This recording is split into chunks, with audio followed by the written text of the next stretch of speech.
Noches bohemias de pura poesía y KNB Radio Internet presentan Cápsulas Culturales con escritora y poeta argentina Diosma Patricia Davis.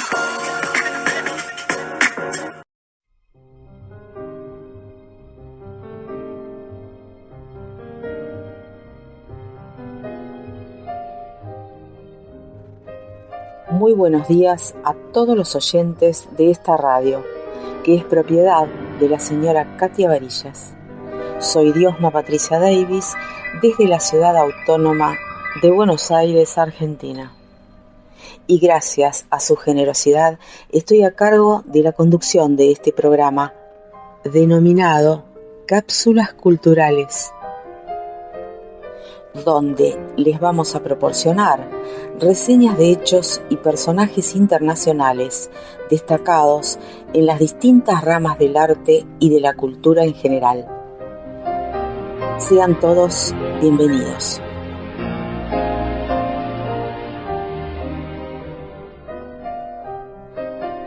Hoy vamos a ver la vida y obra de un actor que fue significativo de su época, los años 20, y fue considerado el Latin Lover, el símbolo sexual más representativo de la masculinidad de aquellas épocas. Su magnetismo queda intacto hasta el día de hoy. Estamos hablando de Rodolfo Valentino.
Rodolfo Valentino fue un ícono sexual, un actor que era un fenómeno de las fans del cine mudo y se lo considera la primera estrella de Hollywood. Hollywood siempre ha desprendido un aura de misterio y atracción que ha hecho que millones de personas se sientan atraídas no solo por las diversas historias que se cuentan a modo de película, sino también por los actores y actrices que las protagonizan, como ocurre en este caso con Rodolfo Valentino, que con solo 31 años dejó una huella imborrable en la historia del celuloide, donde protagonizó un fuerte fenómeno de fans y lo llevó a ganarse ese título. Rodolfo Valentino pasó a la historia por ser no solo el primer sex symbol de la historia del cine, sino también su primera gran estrella. Recibió numerosos homenajes e incluso hubo un premio que llevó su nombre y que recibieron actores como Leonardo DiCaprio o Liz Taylor. Su infancia.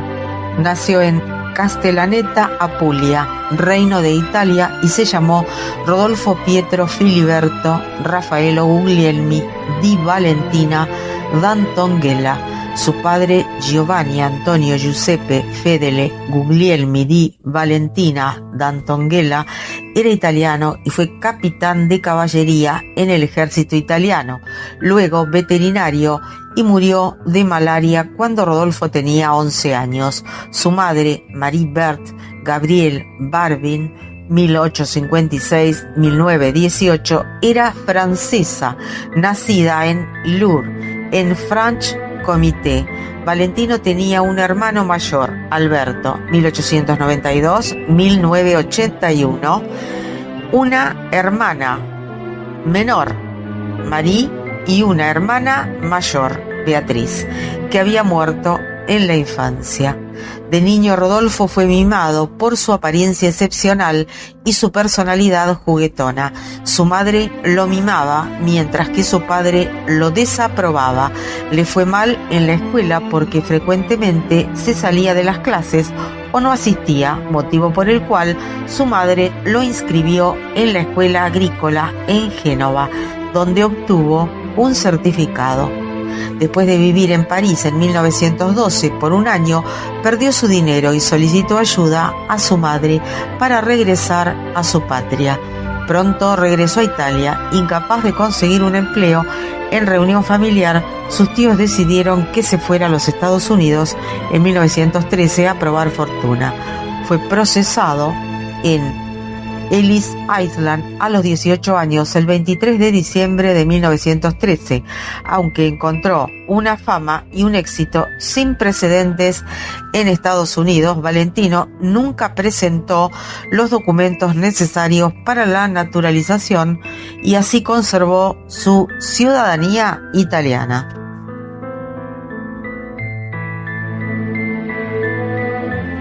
Con su éxito en el baile, encontró una habitación propicia en Sunset Boulevard y comenzó a buscar activamente papeles en la pantalla. Su primera parte fue como extra en la película Pensión Alimenticia, pasando a pequeños papeles en varias películas. A pesar de sus mejores esfuerzos, típicamente fue elegido como un pesado villano o gángster. Sus primeros papeles fueron de villano o gángster. El joven italiano era todo lo contrario al actor de moda por entonces, Douglas Fairbanks, pálido, ojiazulado, de rasgos anglosajones. A Valentino su exótica apostura le permitió jugar la innovadora baza de latín Lover. En ese momento, la principal estrella masculina arquetípica era Wallace Reid, con una tez clara, ojos claros y un aspecto totalmente estadounidense. Con Valentino, lo contrario, eventualmente suplantando a Sessue Hayakawa como el exótico más popular de Hollywood como protagonista masculino.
Siendo un desconocido, llegaba a los estudios de Hollywood manejando lujosos autos que le prestaban sus amigas. En 1913, Rodolfo Guglielmi ya está en los Estados Unidos, donde los primeros meses no fueron nada fáciles. Pasó largas noches durmiendo en las calles o en los bancos del Central Park, hasta que consiguió ingresar al Maxim, un restaurante y cabaret donde habría de convertirse en lo que los habituales llamaban un pirata del tango, uno de esos jóvenes desinhibidos capaces de pasar largas horas en la pista bailando con las ricas y ostentosas damas del lugar, que hacían fila para girar al compás de la música en los brazos de ese muchacho de ojos penetrantes y movimientos suaves y elegantes. En ese lugar se vio involucrado en una historia bastante confusa con la esposa de un poderoso hombre de negocios de Nueva York, que utilizó toda su influencia para hacerle pasar un par de días en la cárcel y obligarlo a reconsiderar sus planes. Guglielmi decidió cambiar de aire y partir entonces hacia la meca de todos los sueños, Hollywood. Los primeros años de Guglielmi en California no son muy diferentes. Sigue ganándose la vida como gigoló, pero con el correr de los meses logra presentarse a algunas audiciones que le valen pequeños papeles en algunas películas.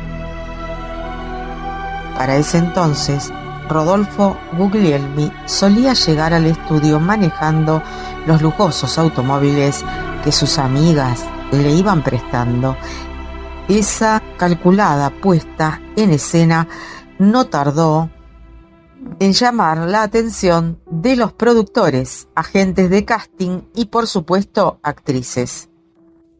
Rodolfo comienza a frecuentar el entorno de la excéntrica actriz rusa Alla Nasimova, famosa por organizar fastuosas fiestas donde se cruzaba lo más selecto de la aristocracia de Hollywood silente, y en el que Rodolfo conoce a su primera mujer, la actriz Jane Acker.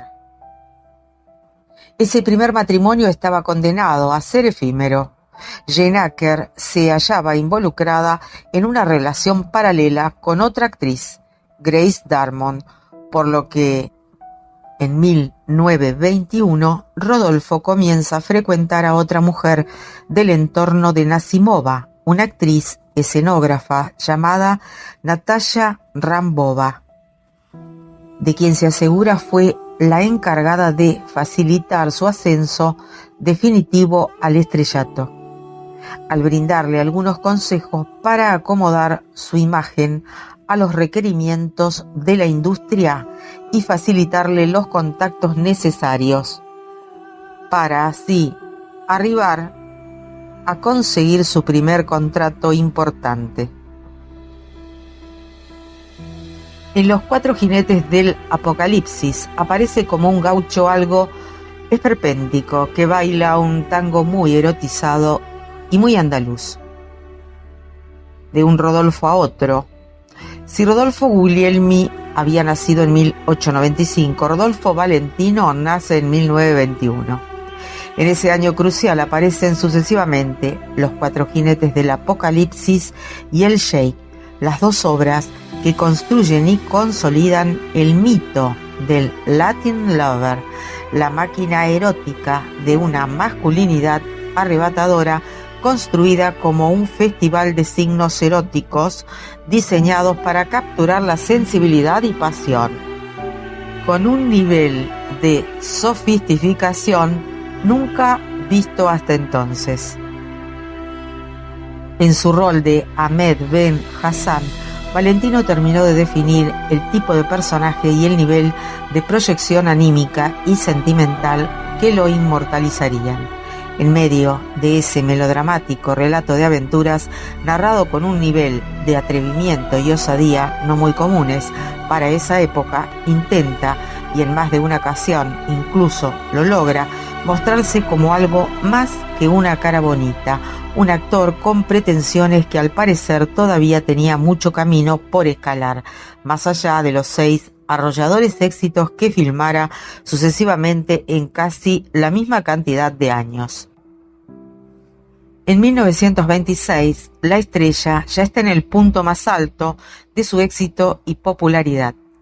La virilidad anglosajona de Douglas Fairbanks encontraba el rival más inesperado en este europeo atildado y romántico que enloquecía de amor el corazón de las mujeres y, como no podía ser de otra manera, nublaba de envidia la mente de los hombres. La vida de Valentino se transformó en uno de esos vodevil extravagantes donde se mezclaban los gustos refinados, joyas, ropa y automóviles de moda con otros menos comunes, el fetichismo por armas antiguas y los rumores cruzados que comienzan a llegar a oídos de periodistas.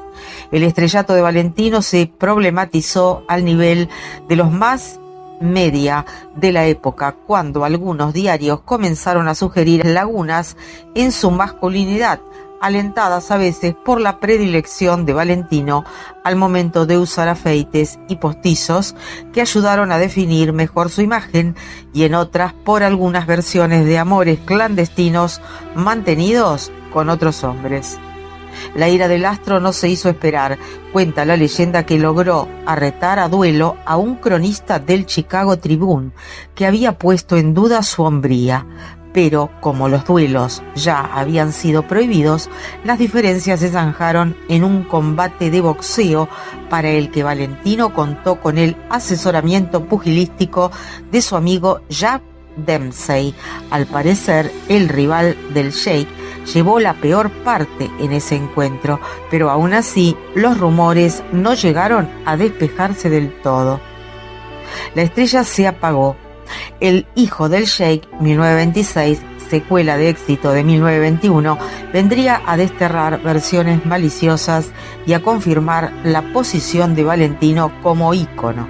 El pasaje de Paramount Pictures a la mucho más independiente y ambiciosa productora United Artists, que contaba entre sus fundadores a los mismísimos D.W. Griffith y Charles Chaplin, ya se había producido y las expectativas eran enormes.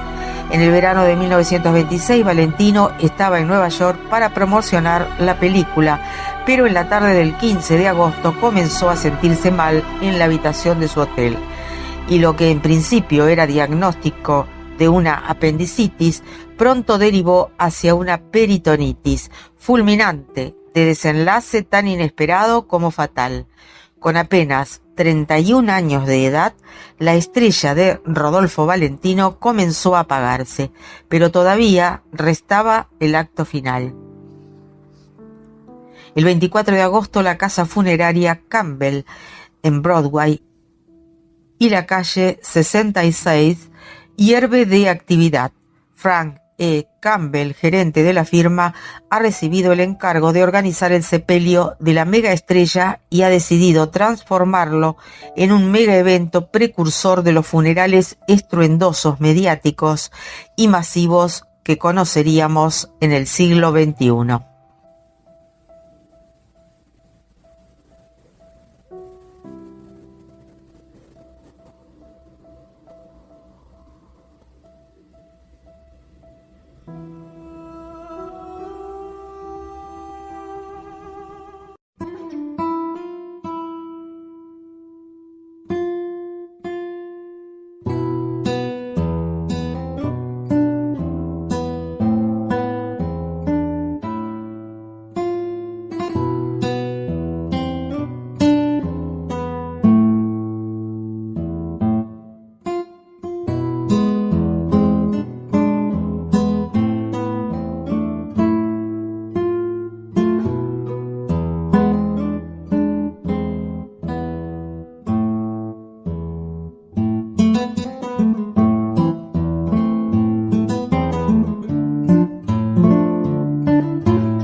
harto de interpretar el papel de malo, consideró brevemente la idea de regresar a Nueva York de forma permanente.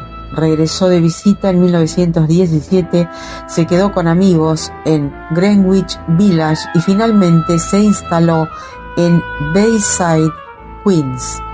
Allí conoció a Paul Ivano, quien le ayudaría mucho en su carrera. Mientras viajaba a Palm Springs, Florida, para filmar Stolen Moments, Valentino leyó la novela Los Cuatro Jinetes del Apocalipsis de Vicente Blasco Ibáñez. Leyendo el periódico descubrió que la Metro había comprado los derechos cinematográficos de la historia. En Nueva York buscó la oficina de la Metro solo para descubrir que June Mathis había estado tratando de encontrarlo. Ella lo eligió para el papel de Julio Desnoyers.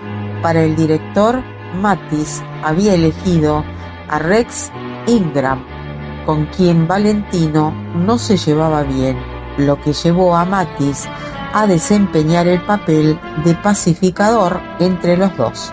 La película Los Cuatro Jinetes del Apocalipsis se estrenó en 1921 y se convirtió en un éxito comercial y de crítica sin precedentes.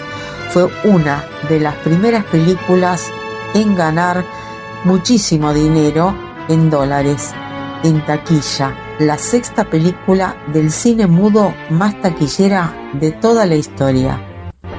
Metro Pictures parecía no estar dispuesta a reconocer que se había convertido en una estrella, probablemente debido a la falta de fe de Rex Ingram en él. El estudio se negó a darle un aumento de más de $350 a la semana que había ganado por Los Cuatro Jinetes.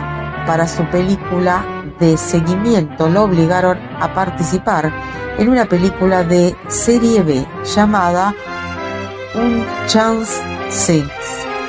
En esa película conoció a su segunda esposa, Natasha Rambova. Ese mismo año, la esposa legal de Valentino, Jean Acker, pidió y obtuvo el divorcio. La película, que rodaron en su mayoría bajo el control de Rambova y Nasimova, fue considerada demasiado vanguardista por la crítica y el público. La última película de Valentino para Metro fue The Conquering Power, escrita por Mathis. La película recibió elogios de la crítica y le fue bien en la taquilla.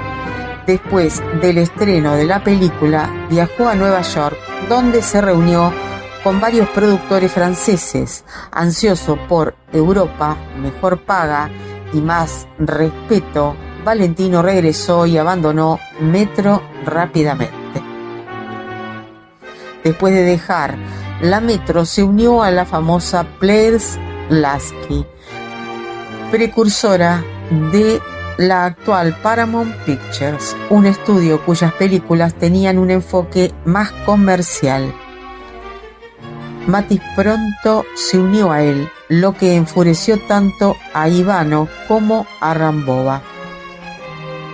Jesse Lee Lasky tenía la intención de capitalizar la fama de estrella de Valentino y lo eligió para un papel que solidificó su reputación como el Latin Lover.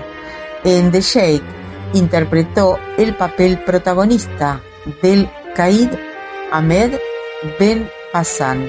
La película fue un gran éxito y definió no solo su carrera, sino también su imagen y legado. Intentó distanciar al personaje de un retrato estereotipado de un hombre árabe. Cuando se le preguntó si Lady Diana, el personaje del que está enamorado el Qaid, se había enamorado de un salvaje en la vida real, Valentino respondió: la gente no es salvaje porque tenga la piel oscura. La civilización árabe es una de las más antiguas del mundo. Los árabes son dignos y entusiastas. Famous Players produjo 4 largometrajes más durante los siguientes 15 meses. Su papel principal en Moran of the Lady Letty fue del típico personaje de Douglas Fairbanks. Sin embargo, para sacar provecho de la fama de Valentino, a su personaje se le dio un nombre y una ascendencia española. La película recibió críticas mixtas, pero aún así fue un éxito de público. En noviembre de 1921 actuó junto a Gloria Swanson en Beyond the Rocks. La película contenía decorados lujosos y trajes extravagantes, aunque la revista Photoplay dijo que la película era un poco irreal y frenética. Estrenada en 1922, la película fue una decepción para la crítica.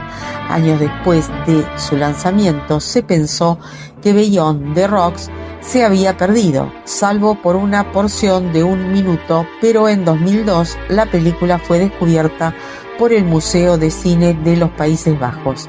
La versión restaurada se publicó en 2006. Posteriormente realizan una gira que fue un gran éxito con Valentino y Rambova, actuando en 88 ciudades de Estados Unidos y Canadá. Además de la gira, Valentino también patrocinó productos de belleza Mineralava y juzgó concursos de belleza patrocinados por Mineralava. Un concurso de belleza fue filmado por un joven David O. Selznick, quien lo tituló Rudolf Valentino y sus 88 bellezas. En ese mismo periodo publicó un libro de poesía, From Day Dreams, y su biografía apareció en forma de serial en revistas de cine. También grabó un disco llamado Valentino's Renditions. Valentino regresó a los Estados Unidos en respuesta a una oferta de Ritz-Carlton Pictures, trabajando a través de Famous Players, que incluía $7.500 a la semana, control creativo y filmación en Nueva York. Rambova negoció un contrato de 2 películas con Famous Players y 4 películas para Ritz-Carlton. Aceptó, rechazando una oferta para filmar una producción italiana de Quo Vadis en Italia. La primera película bajo el nuevo contrato fue Monsieur Beaucaire, en la que interpretó el papel principal, el duque de Chartres. La película salió mal y el público estadounidense la encontró afeminada. El fracaso de la película, bajo el control de Rambova, a menudo se ve como una prueba de su naturaleza controladora, y luego hizo que la excluyeran de los sets de Valentino. Valentino hizo una película final para jugadores. En 1924 protagonizó a Saint Devil, ahora una de sus películas perdidas. Tenía trajes lujosos, pero aparentemente una historia débil. Estrenó con fuertes ventas, pero pronto disminuyó la asistencia y terminó siendo otra decepción. Con su contrato cumplido se liberó de Famous Players, pero todavía estaba obligado con Ritz-Carlton por 4 películas.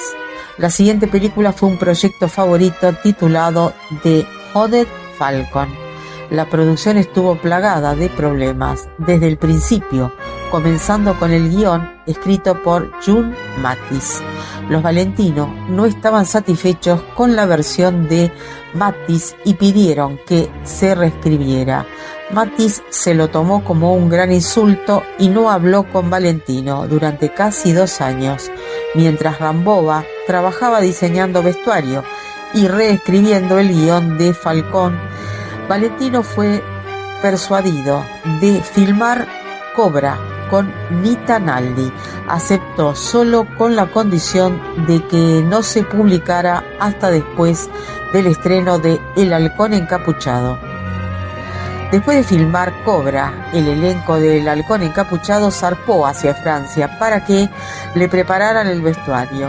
Después de 3 meses, regresaron a Estados Unidos. donde la nueva barba de Valentino, que se había dejado crecer para la película, causó sensación. Una vez abrí un periódico y les cuento lo que había dentro. Era Rudolf Valentino con una barba en la barbilla. Mi corazón dejó de latir y me desmayé, y no quiero volver a la vida hasta el día del juicio final. Pronto se imprimió en Photoplay. El elenco y el equipo se fueron a Hollywood para comenzar los preparativos de la película, pero gran parte del presupuesto se utilizó durante la preproducción debido al generoso gasto de Valentino en disfraces y decorados. Ritz Carlton rescindió el contrato con la pareja.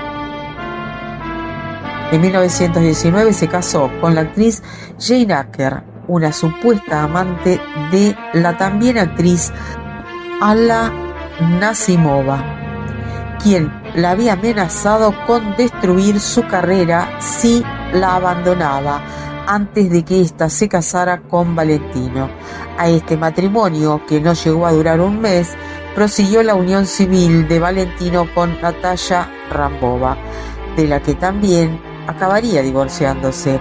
Al incumplir la ley californiana que obliga a esperar un año entre divorcio y matrimonio, Valentino pasó 3 días en prisión y fue puesto en libertad bajo fianza. Poco antes de morir se le atribuyeron varias relaciones, una de las cuales había sido con la actriz Pola Negri, aunque esta nunca fue mencionada ni confirmado por Valentino.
entertainment? No, sir. Well, how did they get in? They came to the door and said they were entertainers, sir. I thought you'd engage them for the party.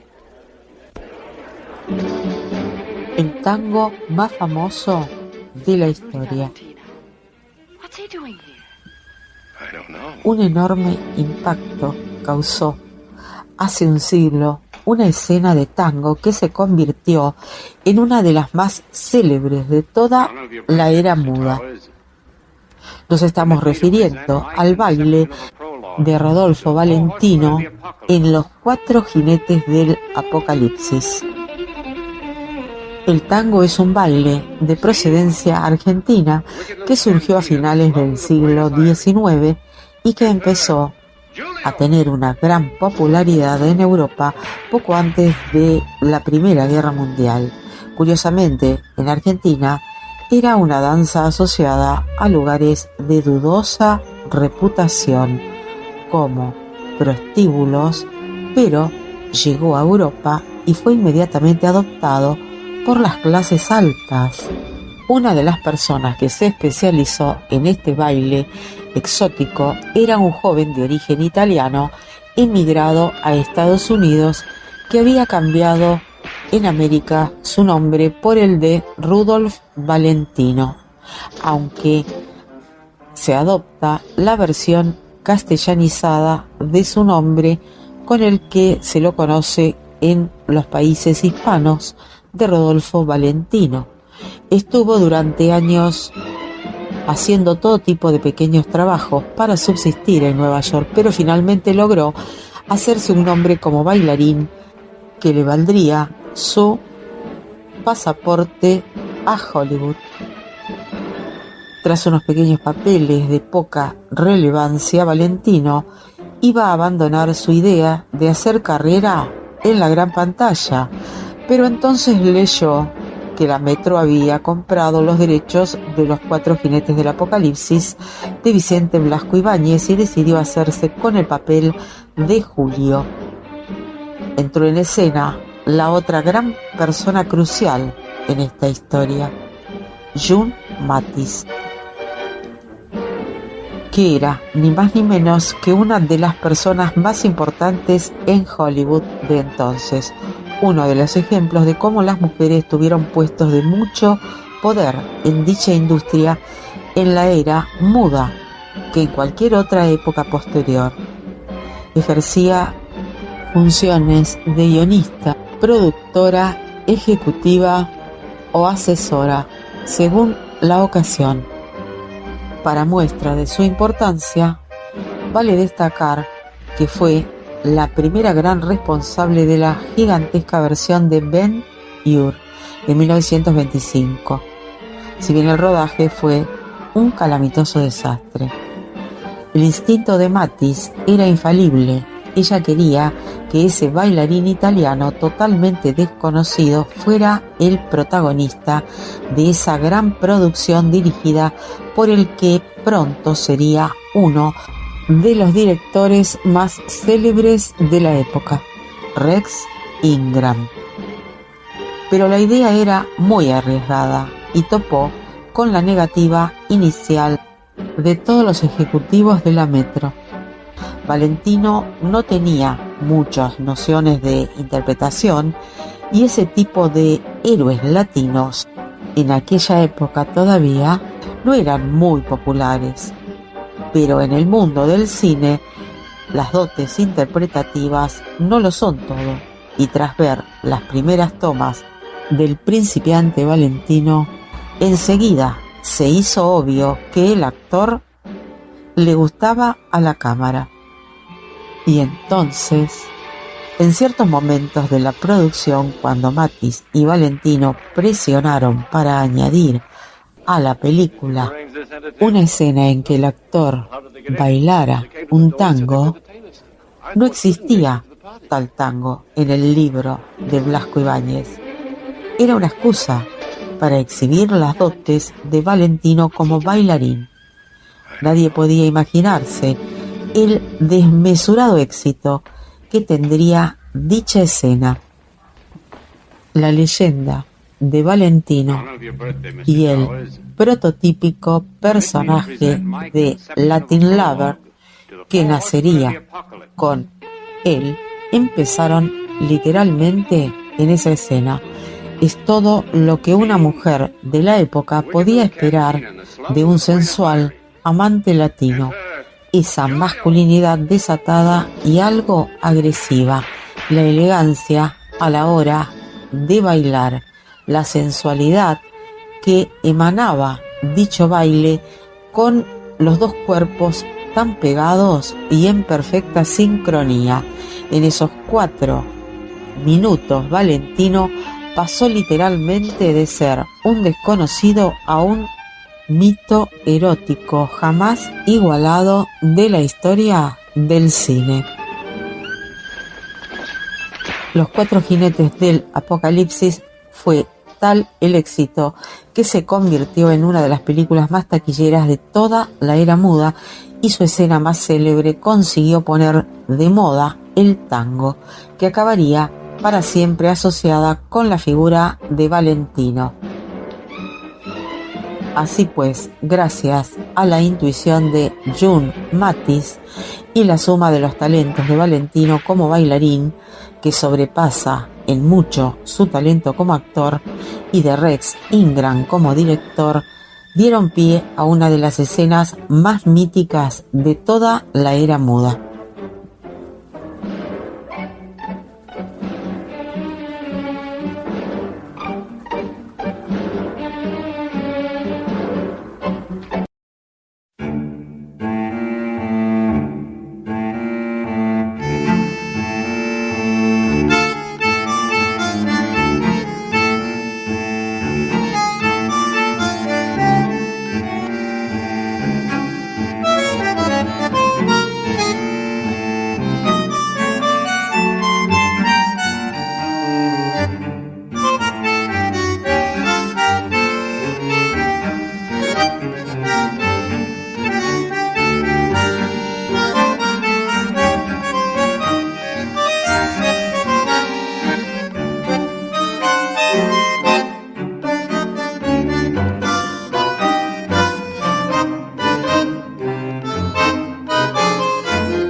Su muerte en el apogeo de su fama y la extensa cobertura de los medios convirtió su funeral en un evento nacional, al que asistieron grandes multitudes de figuras públicas.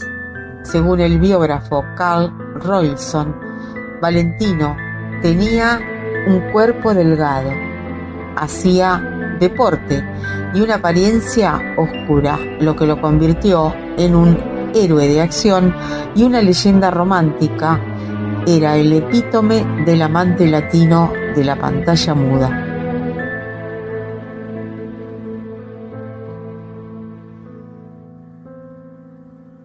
Un velorio VIP.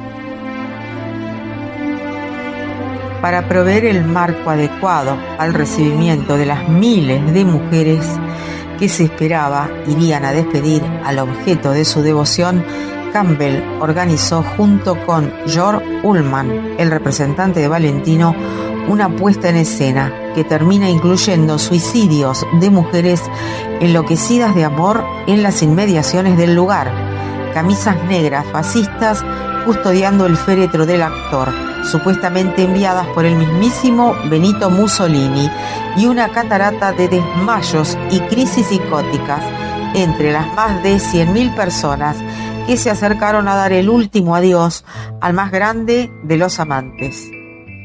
El Sheikh llegó a los cines 2 semanas después de la muerte del actor. Generó un fenómeno de taquilla sin precedentes. Un capítulo aparte merece el destino final del féretro, que contenía el cuerpo del Latin Lover, mientras su hermano Alberto proponía repatriarlo hacia su Europa natal, y su representante y la comunidad hollywoodense presionaban para mantenerlo en el lugar donde se había convertido en una mega estrella. Hubo muchas especulaciones que no podían faltar. Se dijo que Valentino había sido en realidad asesinado por un marido celoso, que lo había matado una fanática desquiciada, que su cuerpo nunca había estado en el féretro ubicado en el centro del caótico funeral neoyorquino, que lo habían matado incluso la tristeza y la depresión provocadas por la inminente llegada del cine sonoro, donde su voz, aflautada, escasamente varonil, no hubiera sobrevivido. La enigmática mujer vestida de luto que dicen se acercó durante décadas hasta su tumba en cada aniversario de su muerte para dejar allí 12 rosas rojas y una blanca es el misterio final, el último derrame de un torrente de pasión y arrebato que consumió a su protagonista con la velocidad y la intensidad que Hollywood solo destina a unos pocos elegidos. Datos extractados de una nota de Clarín de Argentina.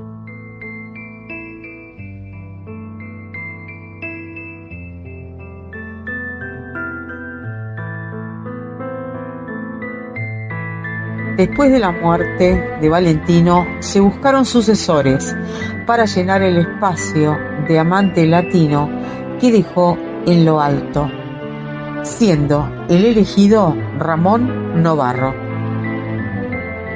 Aún con su muerte, Valentino sigue siendo recordado como el primer actor en presentar el Star System, y también hubo otras maneras de homenajearlo en su carrera, como la Fondazione Rodolfo Valentino, que fue creada para promover su vida y su obra.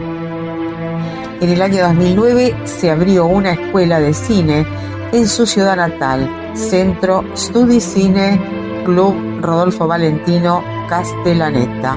En 1995, en el centenario de su nacimiento, se realizaron varios actos en su honor. Desde 1972 hasta 2006 se entregó un premio anual de actuación italiano, el premio Rudolph Valentino. Varios actores de todo el mundo recibieron este galardón, entre ellos Leonardo DiCaprio y Elizabeth Taylor. En 1994, la Ópera Nacional de Washington estrenó en el Distrito de Columbia una ópera de Dominique Argento, libreto de Charles Nolte, titulada El sueño de Valentino. Las críticas no fueron entusiastas. La ópera fue revivida por la Ópera de Minnesota en 2014 con críticas similares. En Italia, en 2006, se planeó un festival de cine único para celebrar la inauguración del Museo Rodolfo Valentino. En mayo de 2010, la American Society celebró el Festival de Cine Rudolph Valentino en Los Ángeles, California.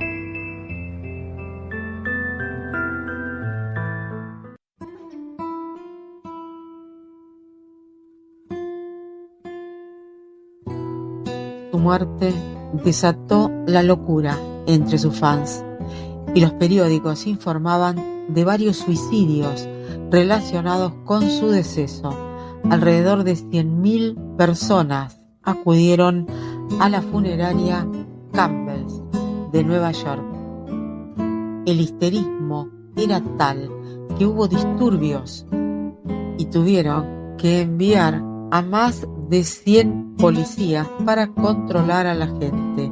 Sus restos fueron llevados en tren a Hollywood, donde fue enterrado en el cementerio Memorial, en el panteón familiar de su amiga June Mathis. En la tumba de Valentino existía una dama de negro, que fue la que acabó explicando su relato en 1947, harta de que otras mujeres vestidas de luto como ella convirtiesen la cripta en un espectáculo circense. A partir de 1977, sus visitas se realizaron con ropa de calle. Murió en 1984 y su tumba, situada en la localidad californiana de San Jacinto, la identifica como la auténtica dama de negro. Su testigo fue recogido por la actriz española Estrellita del Regil, que visitó puntualmente la cripta hasta 1993, cuando enfermó y no pudo continuar con su peregrinaje anual. La última dama de negro reconocida es una fan del actor llamada Vicky Callahan. El enigma de la mujer vestida de luto, la identidad de Ditra Flamé, fue un misterio durante años y posteriormente llegó a tener muchas imitadoras. Rodolfo Valentino fue el mayor sex symbol que el cine mundial había dado hasta la fecha, símbolo sexual de la década de 1920, conocido en Hollywood como el Latin Lover, título inventado para él por los magnates de Hollywood. Su portentosa belleza física y una personalidad magnética y absorbente revolucionaron el erotismo masculino en los años 20.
El 3 de enero de 1897 nacía una gran estrella del cine mudo, Pola Negri, quien moriría 90 años más tarde de una neumonía. Esta mujer, que hizo suspirar a millones de hombres y a su vez rabiar de celos a igual número de mujeres por haber sido la viuda mediática de Rodolfo Valentino, el primer sex symbol de la era del cine.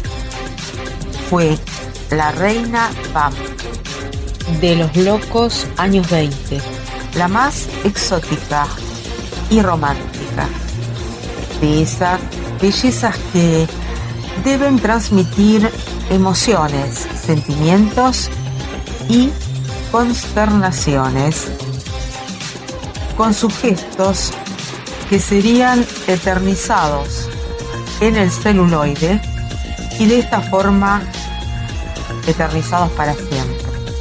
En el caso de Pola, una niña oriunda de Polonia, cuyo verdadero nombre era Bárbara Apolonia Chalupiec, un apellido casi impronunciable para la mayor parte de los norteamericanos, tuvo una vida más impetuosa fuera de la pantalla que en los roles que le asignaban, ya que dispersaba noticias de amoríos entre los medios. Se casó con 2 aristócratas de los que se divorció. Fue amante de Charles Chaplin, pero el amor que la llevó a la historia fue el romance que mantuvo con Rodolfo Valentino, cuyo verdadero nombre era Rodolfo Guglielmi, cuando este tuvo la desgracia de morirse. Quizás que este hecho de morirse en plena fama no haya de catalogarse como una desgracia. Lo del romance más probablemente haya sido un truco publicitario para promover sus películas, porque corrían insistentes rumores sobre la vida del gigoló que Valentino había llevado cuando llegó a Estados Unidos y se dudaba de su sexualidad, como si utilizara esto para tapar otra tendencia suya. Eran tiempos en que el cine hacía furor. La vida entonces podría transcurrir en una pantalla, y al parecer era más interesante que la propia, ya que dejaba fortuna. Los 4 jinetes del Apocalipsis fue la primera película en recaudar $1 millón de esa época, justo cuando su nombre estaba en boca de todo el mundo, y Rodolfo Valentino era el Latin lover por excelencia. Una úlcera perforada tomada por una apendicitis lo mató por una peritonitis. El romance, de por sí accidentado, se agravó con la maldición del anillo que Rodolfo le había comprado a Pola, a pesar de las historias de desgracia acontecidas entre sus dueños anteriores, y quizás también se deba agregar a los posteriores, ya que otro de sus poseedores, Ross Colombo, a quien llamaban el doble de Valentino, murió misteriosamente en un tiroteo, como un tal Joe Casino, quien restituyó el anillo al Museo Valentino, aunque eso no le evitó morir a los pocos días atropellado.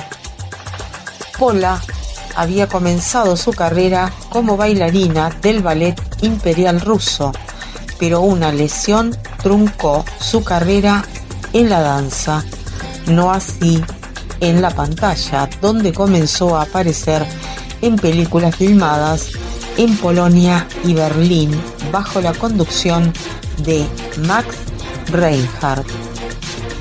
Su gran éxito fue Los ojos de la momia, prestigio que la empujó a emigrar a la meca del cine, que se desarrollaba en un suburbio de Los Ángeles.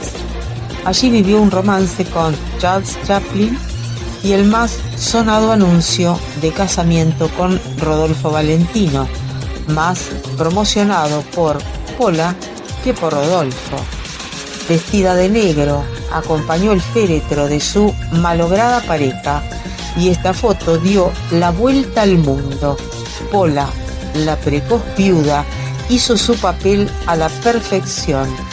Con la llegada del cine sonoro, el fuerte acento polaco de Pola la obligó a cruzar una vez más el Atlántico para reiniciar su carrera en los estudios UFA, controlados entonces por Goebbels.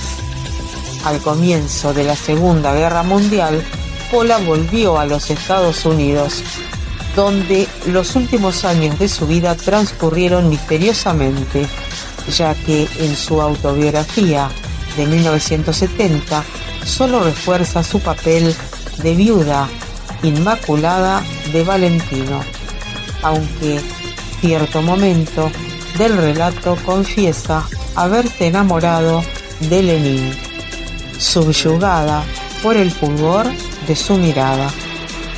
Así es como curiosamente el ídolo del mundo capitalista termina asociado con el líder bolchevique por los encantadores ojos verdes de una polaca convertida en viuda de un italiano que sin pensarlo ni soñarlo se convirtió en el sex symbol del cine.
llegamos al final de este informe sobre Rodolfo Valentino, que espero que les haya agradado. Estuvo muy interesante.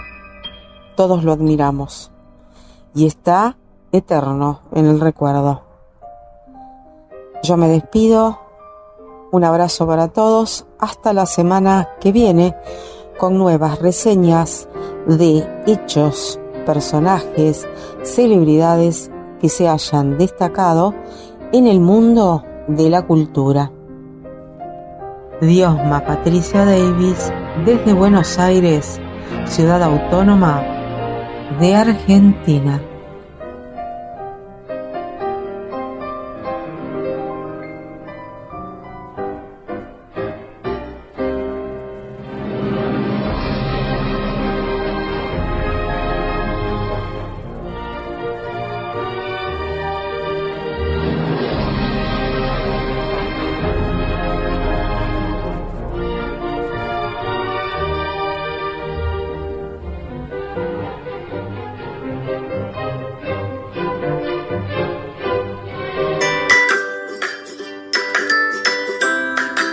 Noches Bohemias de Pura Poesía y KNB Radio Internet presentaron Cápsulas Culturales, un aporte de la escritora y poeta argentina Diosma Patricia Davis.